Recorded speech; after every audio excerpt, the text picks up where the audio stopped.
여러분 안녕하십니까? 여러분 오늘 저녁은 어떤 걸로 드셨습니까? 저는 오늘 이색적인 음식을 먹었습니다.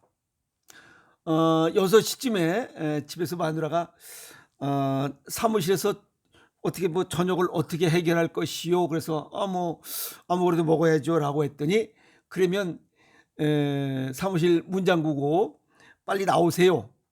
그래서 여기 감자 옹심이 뜨끈하게 먹으러 갑시다. 그래서 이게 웬 떡이냐고 사무실 문 잠그고 그냥 잽싸게 가서 그 감자 옹심이 그득하니 먹고 오니까 그냥 아주 살판 났습니다.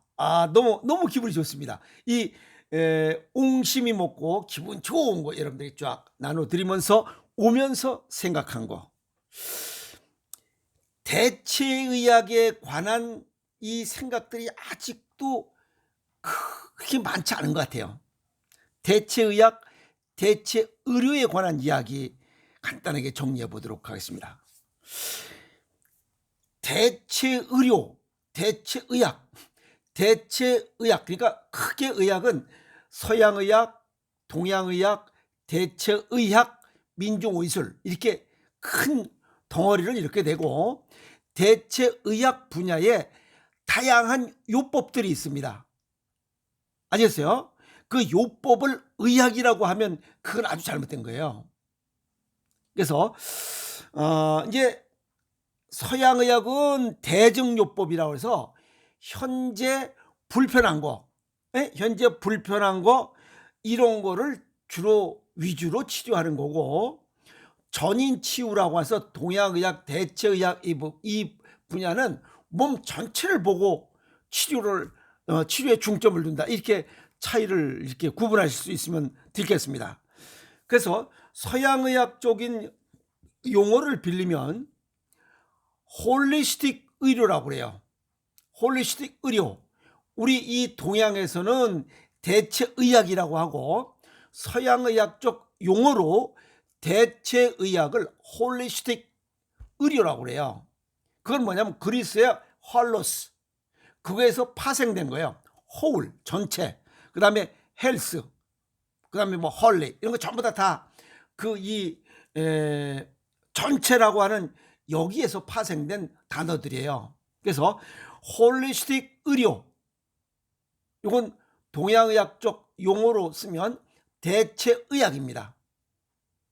아시겠어요? 근데 이걸 잘못 이해하시면 대체요법이었는데 대체의학 속에 이 요법이 있는 겁니다. 아시겠죠? 자, 그런데 이 몸 전체 작용을 유기적으로 파악해서 갖추어진 자연 치유력과 면역력을 높이는 데 중점을 둔 게 홀리스틱 의료. 아시겠어요? 그래서 대체의학이다. 이렇게 이해하시면 될 것 같습니다. 이 홀리스틱 의료라고 하는 것은 동양의학과 같은 요가, 기공, 한방요법, 물론 또 인도의 아유르베다, 그다음에 뭐 식사 식이요법, 지압 뭐 어쩌고저쩌고 쭉 물러가는 이 수기요법, 그다음에 아로마 테라피, 심리요법, 음악 치료, 그다음에 음악 치유, 미술 치료 다 이 대체의학 분야 아시겠어요? 이 분야에 있는 요법들입니다. 크게 아시겠죠? 그러면 우리가 대체의료라고 부르지만 이 증상을 억제하거나 불편한 것을 제거하는 데 목적을 둔 현대의학과는 완전히 입장이 다릅니다. 무슨 말 이해갔어요? 그래서 대체의학에서 효과를 거둔 것은 저산소와 저체온 증상을 벗어나는 거야. 탈피하는데 목적을 둔 이러한 의학. 아시겠어요? 크게 그 의학 덩어리는 대체의학이고 이 저산소와 저체온을 벗어나는 탈피 요법들 그게 아까 말씀드렸던 요가, 기공, 한방, 식사, 지압, 뭐 테라피, 심요법들이 그 밑에 깔려 있다 이게. 요법보다 위에 있는 게 의학, 대체 의학 분야다. 그 중에 제일 으뜸인 것이 음식, 아시겠어요? 식이요법, 그 다음에 운동요법, 이런 것이 주로 된다, 이렇게 보시면 됩니다. 자, 현대 의료에서 병원에 가면 그 간호사들이 귀에다 대고 혀에다 대고 겨드랑이에다 찔러대는 거, 체온을 측정하지만 이것은 그냥 발열 정도를 그냥 파악하기 위한 것이지 무엇이 특별한 그것이 의료 행위가 아닙니다. 그런데 암 환자들 대부분은 저체온을 갖고 있어. 36.5도보다 낮다는 거예요. 그러면 암을 치유하고자 하려면 어쨌든 무슨 방법을 쓰든지 간에 36.5도 이상 올려라, 이게야. 저체온 그 자체를 문제 삼는 것은 아닙니다. 아시겠어요? 왜? 사람은 자연 환경에 따라 36.5도가 안 될 경우가 있을 수 있으니까. 아시겠어요? 올락내락 한다, 이 말이요. 화딱지가 나면 36.5도보다 내려갑니다. 그래서 생명의 법칙에 미루어 보면, 즉 저산소 저체온증, 이러한 것을 기본으로 이러한 문제를 해결하기 위해서 여기 체온 측정하는 건 큰 의미가 없다는 얘기입니다. 병원에서 온도계 갖다 귀찔르고 하는 건 그건 아무 의미가 없다는 겁니다. 그것으로 병을 치유하기는 어렵다. 아셨어요? 자, 그러면 현대 의료 자체가 뭐예요? 증상을 억제하거나 증상을 제거하는 데 목적을 둔 그걸 갖다가 대정요법이라고 해. 그래서 현대의학적인 이러한 의료요법을 홀리스틱, 전인치유, 대체의학 방법으로 교체하면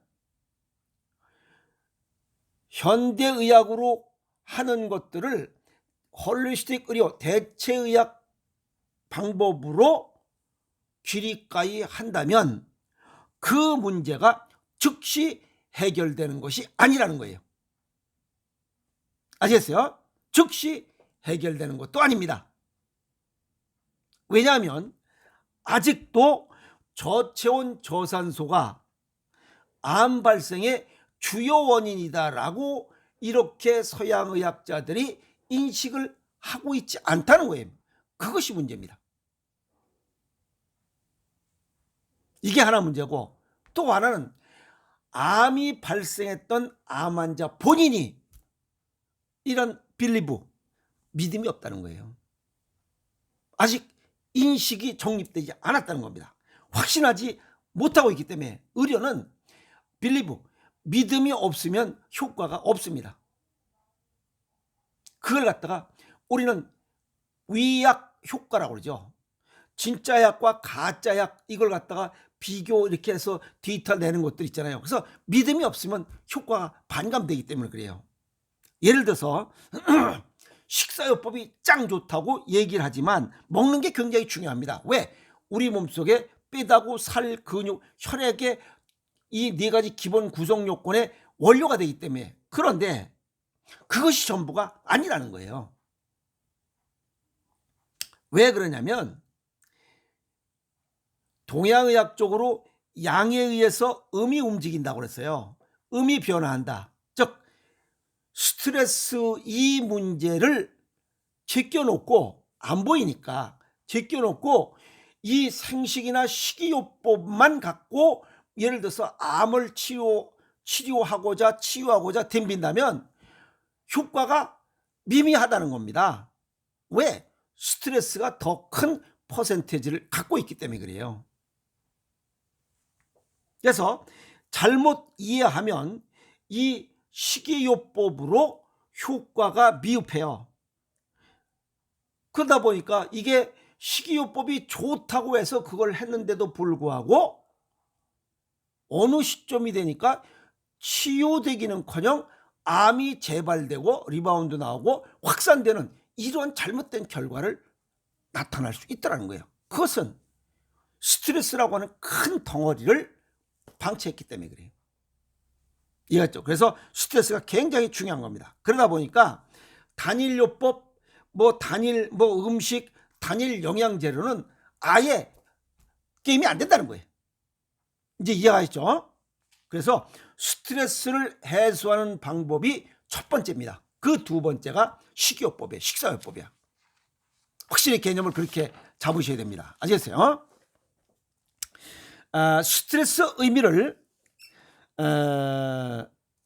왜 중요하냐면 지금까지의 이 생활 방식의 편향을 바로잡는 것이 무엇보다 중요하다. 즉 스트레스가 만병의 근원이다. 그러니 스트레스를 없애도록 하는 게 제일 첫 번째다 하는 거하고, 두 번째는 육체적인 것은 그 두 번째다라고 하는 그런 큰 덩어리, 이거 스트레스를 쪼개자. 그 다음에 식이요법을 통해서 내 몸속에 좋은 이런 고른 영양, 풍부한 영양을 넣어서 내 육체를 건강하게 하자라고 하는 이런 큰 덩어리의 첫 번째는 스트레스를 없애자.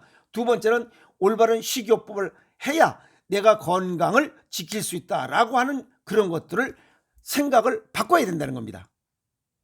그리고 또 서양의학이 모든 걸 다 해결해 주는 것처럼 그거 덤비는 것, 이것도 편향적 사고예요. 그것도 잘못된 거예요.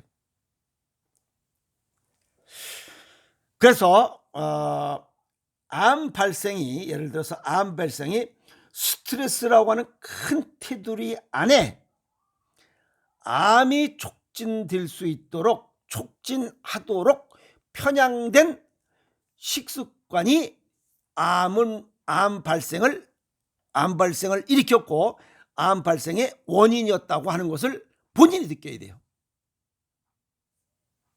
그러면 스트레스라고 하는 건 과도한 스트레스, 비교, 욕심, 미움, 분노, 원망, 불평, 불만, 용서하지 못하고 빌지 못하는 이런 스트레스들, 아시겠어요? 그러면 혈관이 수축되고 혈액순환 장애가 생기고 혈관이 어떻게 돼요? 연전 현상이 나타난다. 그럼 스트레스로 인해서도 저산소 저체온 증상이 나타나. 그래서 적혈구가 연전 현상이 나타나. 그 다음에 식습관 잘못, 가공식품, 초가공식품 줄여야 됨에도 그거 그냥 물 부족인데도 모르고 그냥 음료수로 먹어제껴. 그 다음에 염기가 부족한데도 싱겁게 먹어제껴. 그 다음에 영양실조인데도 저영양 고칼로리 그냥 가공식품 먹어제껴. 그러니까 식이섬유 부족해서 세포들이 먹이도 먹을 게 없고, 그 다음에 장내 미생물의 수와 종류도 자꾸만 줄어들고, 산성식품을 계속 먹어제끼고, 몸속에서 연전현상은 계속 일어나고, 혈전은 계속 생기고, 혈액순환은 안 되고, 그러면 염증이 자꾸만 생기다 보니까 우리 몸에서는 백혈구는 계속 그걸 잡아 죽이려고 복원시키려고 하는데 또 들어오는 게 더 많아요. 그러니까 염증이 생기는 것보다 복원하는 이 복원 힘보다 이게 훨씬 더 많다 이 말이야. 염증 생기는 게 예를 들어서 50이라면 이게 그 복원은 40밖에 안 되는 거예요. 그러니까 염증이 계속 늘어나니까 우리 몸에서는 어떻게든지 복원시키고 재발 복원하니까 거기에 이상세포 생겨. 그게 암세포야. 그게 10년이 되면 어김없이 암이 생기더라 이게야. 그러니까 염증 생기고 연전현상 생겨, 저산소 저체온, 그것을 우리 몸속에 크게 저산소 저체온이 오면 연전현상 생겨, 염증 생기고 복원이고 혈액순환 장애, 모든 게 다 생기더라 이게. 그래서 그걸 종합적으로 암 발생의 주 원인을 보니 저산소 저체온 증상이 가장 크게 영향을 미치더라 하는 겁니다. 이게 암 발생 여건의 충분 조건이더라 이게. 그러면 암에 안 걸리게 하는 방법은 큰 덩어리부터 깨자 이게요.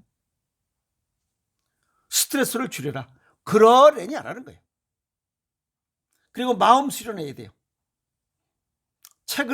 좋은 책을 읽고 좋은 사람과 대화하고 좋은 사람들의 모임에 가고 좋은 사람들의 동호회도 참석을 하고 또 좋은 이런 산도 다니고, 그리고 자기가 좋아하는 거, 잘하는 거, 즐거운 거, 이런 거에 대한 취미생활도 즐겨야 된다 이 말이에요. 그런 속에서 스트레스를 줄여야 돼. 그래서 살아있을 때 용서할 건 빨리 용서를 하고, 용서 빌 게 있으면 적극적으로 용서를 빌으라 이게야. 죽을 때 껄껄껄 하지 말고. 음식도 육체적인 면으로 봤을 때 자연식, 왜? 고른 영양, 풍부한 영양, 풍부한 식이섬유. 음식 중에는, 식이요법 중에는 오행생식, 으뜸이라고 수없이 얘기하는 거야. 자연식, 생식과 생체식, 항산화 물질이 뭐 많고 뭐가 많고 어쨌든 좋다는 얘기 다 붙었어. 아니? 고른 영양, 풍부한 영양, 풍부한 식이섬유가 가득한 것이 자연식이에요. 그게 우리 장내에 우리 몸속에 들어서 60조 개의 세포와 100조 마리의 장내 미생물의 수와 종류를 늘리는 효과를 가지기 때문에 면역력을 되찾는다. 여기 앞서 얘기했죠. 면역력이 떨어진다. 자연 치유력을 올린다. 그 세포들의 기능이 활성도를 높이는 게 바로 생식이에요. 그게 그중에 으뜸인 게 오행생식이라는 거예요. 그 다음에 물, 소금 이런 것들을 충분히 섭취할 때, 그것도 어떻게 섭취해?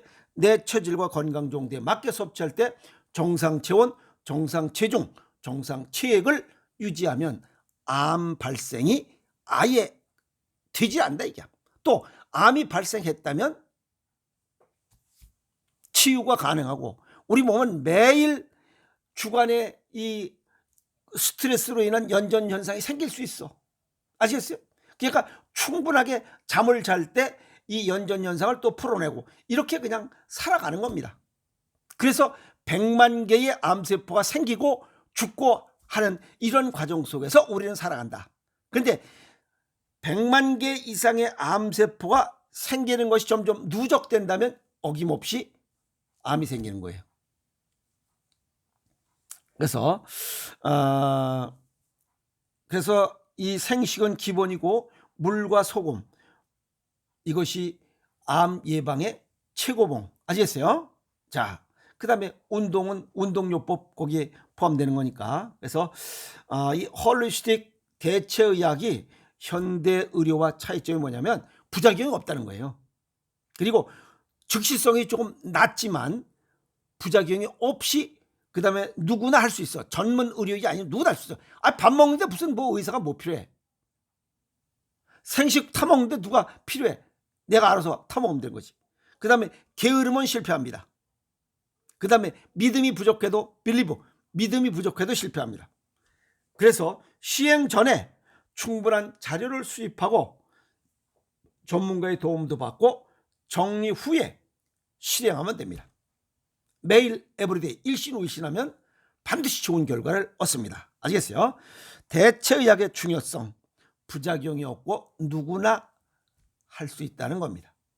게을르지만 않으면 얼마든지 할 수 있어요. 그리고 효과에 관해서는 헤링의 법칙 지난 시간에도 설명을 했지만 지난 만큼 얼마만큼 노력하느냐에 따라서 치유의 기간을 앞당길 수 있다는 것도 이해하시면 됩니다. 그래서 공부하면서 그래서 평생 학습해야 되는 겁니다. 다 할 수는 없잖아요. 공부하면서 질병을 예방하고 질병을 치유하면서 살아가는 게 인생입니다. 방치하는 기간이 길면 길수록, 생각이 길면 길수록 수명은 단축된다. 아시겠어요? 반비례합니다. 그래서 자신을 사랑하고 대체의학 분야가 이게 현대의학과의 차이점이 무엇인지, 대체의학의 장점은 뭐고 이것이 필요성이 왜 저렇게 음식과 운동을 강조하고 있는지 이해하시고 활용하셔서 건강한 삶을 살아가는 데 도움이 됐으면 좋겠습니다. 여러분 건강하세요.